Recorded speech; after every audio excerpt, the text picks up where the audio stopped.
हिमाचल सरकार एक और तो अपने 3 सालों में अपने कामों और विकास को लेकर जश्न मना रही है, लेकिन वहीं दूसरी ओर नूरपुर ब्लॉक की रिट पंचायत के दुधार गांव के वार्ड 3 के वासियों को अपने रास्ते और गांव में विकास न होने के चलते और बार बार पंचायत प्रशासन शासन को गुहार लगाने के बावजूद भी काम न होने के चलते सरकार के विकास के दावों की पोल खोल कर रखती है।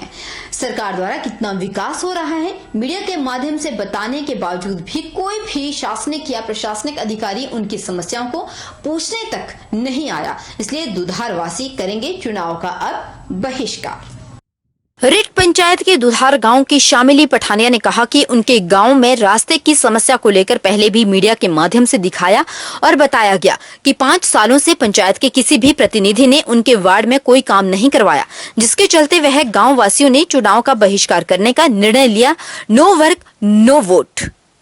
हमारे गली की हालत बहुत खराब है, जिससे लोगों को आने जाने में बहुत प्रॉब्लम्स झेलनी पड़ती है, छोटे बच्चे बूढ़े वगैरह सभी को।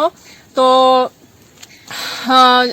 हमारे 5 साल हो गए हमारे पंचायत बने हुए, पर लेकिन ना कोई प्रधान ना कोई मेंबर हमारे गांव की किसी ने भी सुध नहीं ली कि क्या रोड कैसा है क्या है, कुछ नहीं, इन्होंने कुछ भी नहीं लगाया। गांव के युवा ने बताया कि कुछ दिन पहले मीडिया द्वारा उनके गांव के खस्ता हालत रास्ते के बारे में दिखाया, लेकिन इसके बावजूद भी कोई भी पंचायत प्रधान या मेंबर ना ही कोई प्रशासनिक शासनिक अधिकारी यहां आया, इसलिए उन सब ने इस बार चुनाव का बहिष्कार करने का निर्णय लिया। उन्होंने अपील की कि उनकी समस्याओं का हल किया जाए। जब तक समस्या का हल नहीं होता तब तक गांव वाले किसी को भी वोट नहीं करेंगे। जैसा कि पहले भी आपने देखा कि यहाँ पे मीडिया हमने बुलाया था, सोशल मीडिया, तो काफ़ी ये हमारी जो गली है उसकी हालत दिखाने के लिए, तो बहुत सारे लोगों ने उसको देख के कुछ नेगेटिव बातें भी बताई, कुछ पॉजिटिव भी आए। बट उसके बावजूद भी, इतना होने के बावजूद भी जो प्रधान हैं, जो हमारे जो वार्ड मेंबर हैं, कोई भी यहाँ पे नहीं आया है। और अभी इलेक्शन चल रहे हैं, तो इलेक्शन में हम लोग कोई भी हमारे गाँव का वोटिंग नहीं करेगा। रिट पंचायत के दुधार गांव के अंबानी सिंह ने बताया कि किसी चुनाव में वोट नहीं करेंगे जब तक उनका कार्य नहीं होता। उन्होंने साफ साफ शब्दों में कहा कि नो वर्क नो वोट। वो चुनाव चाहे पंचायत के हो, चाहे विधायक के हो, चाहे एमपी के हो, उनकी समस्या के बारे में सब गांव वासियों ने मीडिया के माध्यम से रोष प्रकट किया था। बिल्कुल 150 मीटर का रास्ता है, ये यहाँ पे अभी तक कोई काम नहीं हुआ और हमने इसी के अंतर्गत अब अपना चलाया नो वर्क नो वोट।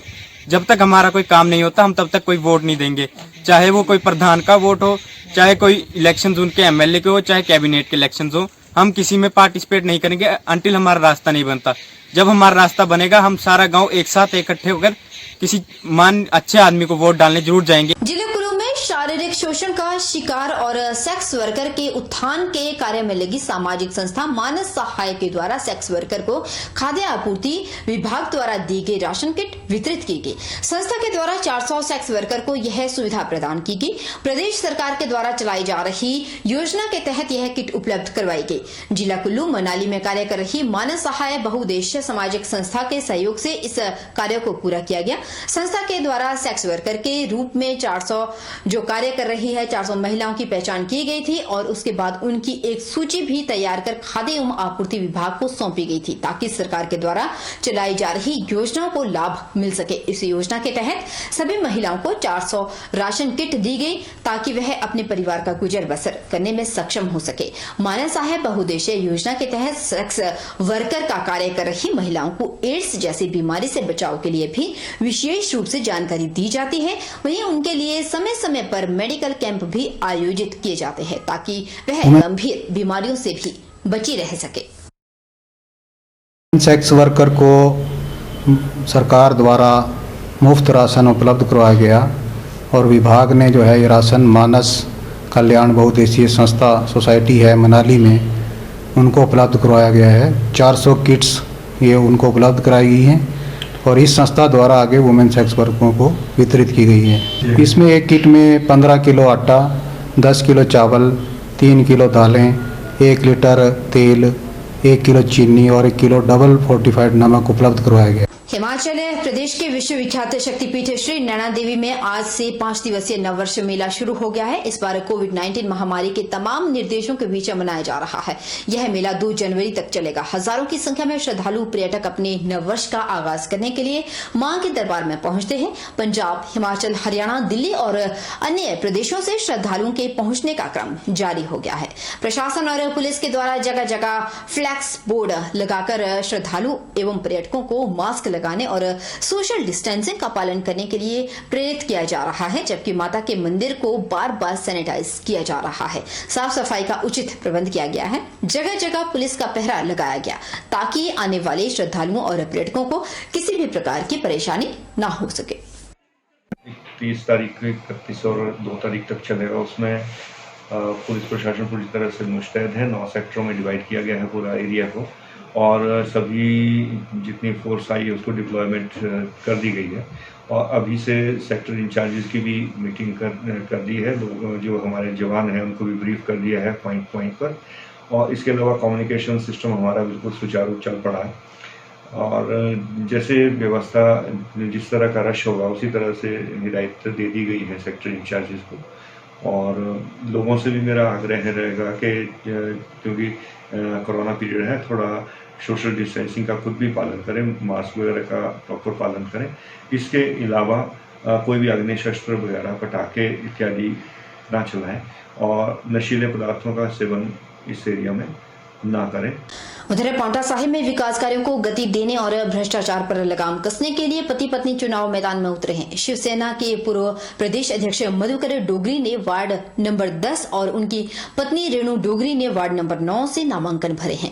चुनाव प्रचार के चलते हालांकि इनका पारिवारिक जीवन अस्त व्यस्त हो गया है। पूर्व पार्षद मधुकर डोगरी और उनकी पत्नी पूर्व पार्षद रेणु इस बार फिर चुनाव रण में है। मधुकर डोगरी वार्ड नंबर 10 और रेणु डोगरी वार्ड नंबर 9 से अपने हाथ आजमा रहे हैं।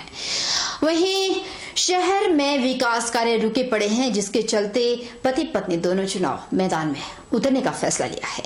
पार्षद बनते ही तो शहर के सभी विकास कार्यों को गति देंगे, भ्रष्टाचार पर लगाम का प्रयास करेंगे। हालांकि दोनों के चुनाव लड़ने से परेशानियां हैं, पारिवारिक जीवन अस्त व्यस्त पूरी तरह से हो चुका है।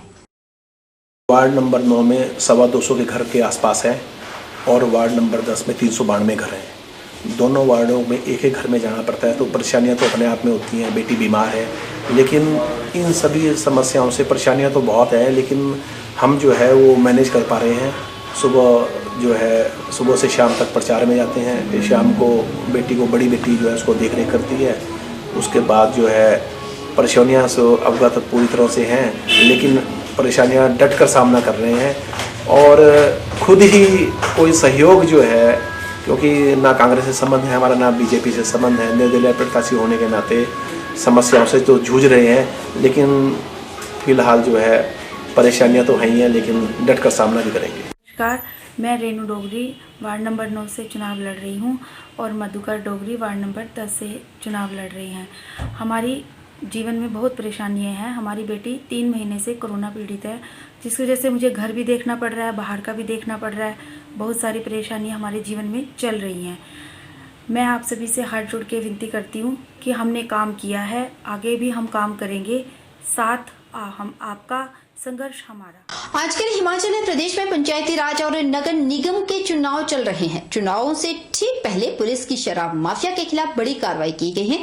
पुलिस बिलासपुर की अगर हम बात करें तो थाना कोट पुलिस ने शराब माफिया पर शिकंजा कसा है और 9 ड्रम लाहन कच्ची शराब की पकड़ी, जबकि मौका पर ही लगभग 1500 बोतल की शराब नष्ट कर दी गई और शराब की कीमत लाखों में बताई जा रही है।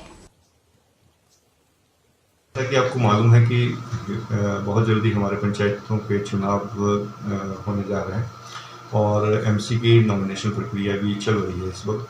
तो इसी संदर्भ में क्योंकि अवैध शराब की और दूसरे नशीले पदार्थों की बिक्री और सप्लाई थोड़ी बढ़ जाती है, इसी की एक सूचना मिली थी और उसी सूचना पर मैं स्वयं और साथ में थाना प्रभारी कोट कोहलूर और उनकी टीम ने मजारी गांव में कल शाम को रेड की थी, जिसमें 9 ड्रम लाहन के बरामद किए थे, जो लगभग 1800 लीटर लाहन बरामद की गई थी और 3 भट्टियाँ चलती हालत में पकड़ी थी, लेकिन जो उनका काम करने वाले थे वो भाग चुके थे। उनको शायद पूर्व में भनक लग गई थी और भाग निकले थे, और उनकी भी जांच की जा रही थी किसकी वो भट्टियाँ थी, और उस पर कार्रवाई की जाएगी। अभी फ़िलहाल उस लाहन को नष्ट कर दिया गया है और आगे भी कार्रवाई इस तरह की जारी रहेगी।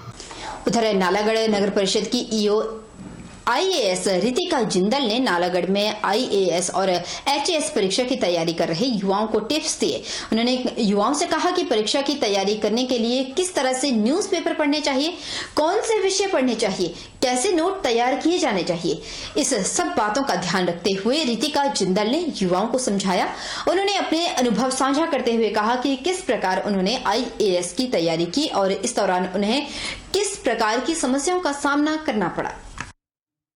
हमने क्लास ली है उन लोगों की जो आईएएस और एचएएस की तैयारी कर रहे हैं, तो just I want to share my own experiences कि मैंने आईएएस की तैयारी कैसे की। अपने एक्सपीरियंस या दोस्तों के एक्सपीरियंसेस उनके साथ शेयर कर रही हूँ और उनके डाउट्स ले रही हूँ कि अगर जो उनको स्ट्रैटेजी वाइज डाउट्स हैं। वहीं नालागढ़ में झिड़ीवाला में छोटे साहबजादे वेलफेयर सोसाइटी की ओर से शहीदी दिवस पर रक्तदान शिविर का आयोजन किया गया। शिविर में लगभग 60 यूनिट खून एकत्रित किया गया। सोलन से आए डॉक्टरों की टीम ने रक्तदान एकत्रित किया। सोसाइटी के अध्यक्ष नरेंद्र सिंह ने बताया कि यह रक्तदान शिविर हर वर्ष की तरह इस वर्ष भी लगाया गया। उन्होंने कहा कि हम सभी को रक्तदान करना चाहिए ताकि किसी जरूरतमंद को अगर खून की आवश्यकता है तो उसको खून आसानी से मिल सके। हम सबको रक्तदान करना जरूरी है। खूनदान महादान होता है। उपरांत सुखमणि साहब का पाठ भी किया गया और गुरु का लंगर भी लगाया गया। प्रेरणा करता हूं कि जो हमारा ये सालाना प्रोग्राम है हर साल की तरह आज भी हम इसमें जोर शोर से वो कर रहे हैं। हर साल ये ऐसे ही चलता रहेगा जब तक हमारी सांसें में सांस है, तो हम इसको हर साल की तरह ऐसे ही मनाएंगे। हमने आज इसके उपरांत ब्लड कैंप भी लगाया। पिछले साल 2-3 साल हो गए ब्लड कैंप लगाते हैं, उसमें 60 यूनिट होती है। जो ये ब्लड कैंप है किसी और की लाइफ में और प्रेरणा करे, इसलिए हम ये ब्लड कैंप का भी उद्घाटन कर रहे हैं जी। रुकेंगे छोटे से ब्रेक के लिए। ब्रेक के उस पार फौरन लौटेंगे। बन रही हमारे साथ। अरे चुप क्यों हो गए? माइक टेस्ट भैया जी का माइक टेस्ट। आज का मैच तेरी बैटिंग का असली टेस्ट है। टेस्ट।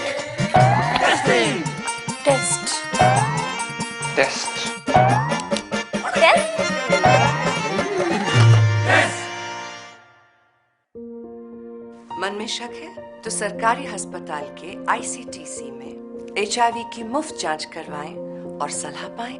ये सब बिल्कुल गोपनीय है। अगर टेस्ट पॉजिटिव निकले तो मुफ्त चिकित्सा के लिए ART सेंटर में जरूर रजिस्टर कराएं। HIV के साथ भी आप सामान्य जीवन जी सकते हैं। तो लीजिए एक कदम जिंदगी की ओर।